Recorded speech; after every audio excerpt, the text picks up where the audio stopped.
மீன் வளம். உள்நாட்டு மீன் வளர்ப்பின் வாயிலாக ஊரக மக்களின் புரத சத்திற்கான தேவை குறிப்பிடத்தக்க அளவு நிறைவு செய்யப்படுகிறது. விவசாயிகள் வலைஞர்களாகவும் விளங்கி உயர் வருமானம் பெற்று வருகின்றனர்.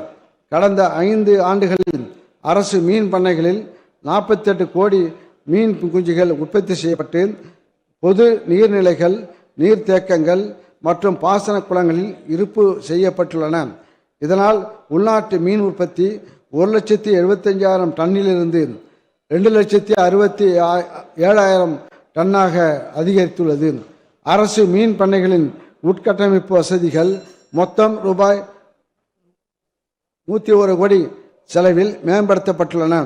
இதன் மூலம் ஆண்டுதோறும் அரசு மீன் பண்ணைகளில் மீன் விரலைகள் உற்பத்தி செய்யும் திறன் 12 கோடியிலிருந்து 15 கோடியாக அதிகரிக்கப்பட்டுள்ளது. மீன் வளர்ப்பு குளங்கள் உயிர் கூழ்ம முறையில் மீன் வளர்ப்பு, அலங்கார மீன் பண்ணைகள், மீன் தீவன ஆலை போன்றவற்றை நிறுவுவதற்காக மொத்தம் 3147 பயனாளிகளுக்கு ரூபாய் 45 கோடி மானிய உதவி வழங்கப்பட்டுள்ளது.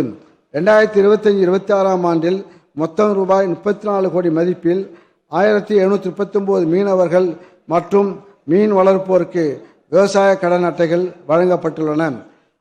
அலைகள் திட்டத்தின் கீழ் மாநிலம் முழுவதும் 15,525 பயனாளிகளுக்கு ரூபாய் 7 கோடியே 76 லட்சம் நுண்கடன் உதவி வழங்கப்பட்டுள்ளது. சிறப்பு வாழ்வாதார திட்டத்தின் கீழ் தமிழ்நாடு திறன் வெற்றி சந்திப்பு திட்டத்தில் 6,865 மீனவர் பயனாளிகளுக்கு ரூபாய் 1 கோடியே 68 லட்சம் செலவில் பயிற்சி வழங்கப்பட்டுள்ளது. கூடுதலாக அவர்களுக்கு ரூபாய் 81 லட்சம் திறன் ஊக்கத்தொகையும் வழங்கப்பட்டுள்ளது. மொத்தம் 5,130 பயிற்சி பெற்ற மீனவர் பயனாளிகள் பல்வேறு அரசு திட்டங்களின் வாயிலாக வாழ்வாதார நடவடிக்கைகளில் ஈடுபட வழிவகை செய்யப்பட்டுள்ளது. வருவாய் மற்றும் பேரிடர் வேளாண்மை. உலகின் உயிர்காக்கும் உழவரையும் அவர் குடும்பத்தையும் பாதுகாப்பதற்கான முதலமைச்சரின் உழவர் பாதுகாப்பு திட்டம் செயல்படுத்தப்படுகிறது. இத்திட்டத்தில் இதுவரை 6,47,000 பயனாளிகளுக்கு கல்வி, திருமணம், விபத்து நிவாரணம், மரணம் போன்றவற்றிற்கு உதவித்தொகையாக ரூபாய் 819 கோடி வழங்கப்பட்டுள்ளது. மேலும் மாண்புமிகு தமிழ்நாடு முதலமைச்சர் அவர்களின் அறிவுரைப்படி இந்த ஆண்டிலிருந்து நிலமற்ற வேளாண் தொழிலாளர்களுக்கு விபத்து மரணத்துக்கான இழப்பீடு 1 லட்சம் ரூபாயிலிருந்து 2 லட்சம் ரூபாயாகவும், விபத்தால் ஏற்படும் உடல் உறுப்பு இழப்பிற்கு நிதி உதவி 20,000 ரூபாயிலிருந்து 1 லட்சம் ரூபாயாகவும், இயற்கை மரணத்துக்கான நிதி உதவி 20,000 ரூபாயிலிருந்து 30,000 ரூபாயாகவும், இறுதி சடங்கு செய்வதற்கான நிதி உதவி 2,500 ரூபாயிலிருந்து 10,000 ரூபாயாகவும் உயர்த்தப்பட்டுள்ளது. வனத்துறை.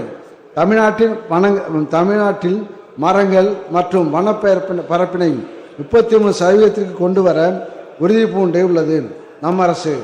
அதன் ஒரு பகுதியாக வனங்களுக்கு வெளியே பசுமை பரப்பினை அதிகரிக்கவும், வேளாண் நிலங்களின் காலநிலை மீள்தன்மையினை மேம்படுத்தவும், உழவர்களின் வருமானத்தை உயர்த்தவும் பசுமை தமிழகம் இயக்கத்தின் கீழ் மாநிலம் முழுவதும் வேளாண் காடுகள் பெருமளவு ஊக்குவிக்கப்படுகின்றன.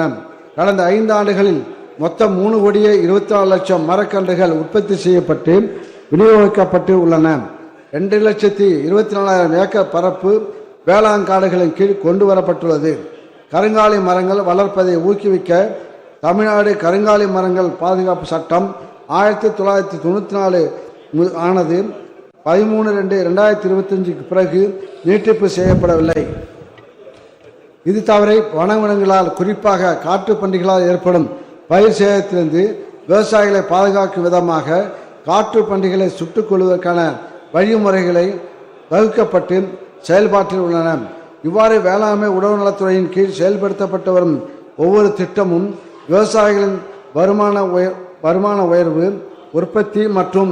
உற்பத்தி திறன் மேம்பாடு, உணவு மற்றும் ஊட்டச்சத்து பாதுகாப்பு மற்றும் நிலையான மேலாண்மை வளர்ச்சியை உறுதி செய்யும் வகையில் திட்டமிட்ட முறையில் நடைமுறைப்படுத்தப்பட்டு வருகிறது. இத்தகைய சாதனைமிகு செயல்பாடுகளால் காலநிலை மாற்றமும் மற்றும் இயற்கை இடர்பாடுகளால் வேளாண் சாகுபடி பரப்பு குறையாத வண்ணம் பாதுகாக்க அனைத்து நடவடிக்கைகளும் எடுக்கப்படுகின்றன.